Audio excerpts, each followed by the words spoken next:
Mbola ao anatin'ny fifampitondranam-bavaka isika koa asaiko ampitiavana ianao mba hiombona mivavaka zay tanterahana.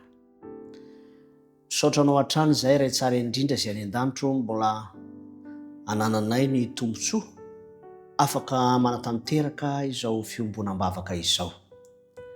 Mangataka ihany koa izay famelan-keloka hatrany mba ahafahanay manana fahazaonantoka ny amin'ny valim-bavaka noho ny fahasoavanao.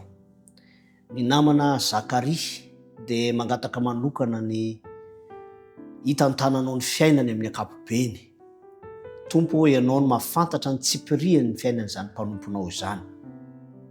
Fa mba ho tsapany mihitsy fa miditra an-tsehatra ianao hatramin'ny tsipiriany madinika. Ny zandriny izay tsy salama mety efa misy ny fitsaboana atao, fa mba hidiranao an-tsehatra ihany koa izany Tompo mba ho afaka hatramin'ny fakanaretina ary ho tonga amin'ny fahasitranana tanteraka. Izany mpanomponao izany dia manankina ny fiainany aminao koa ny fahasoavanao mananambiampy ane no amalinao ny vavaka izany mpanomponao izany. Fatononona izany vavaka izany ho amin'ny anaran'i Jesosy Kristy. Amen.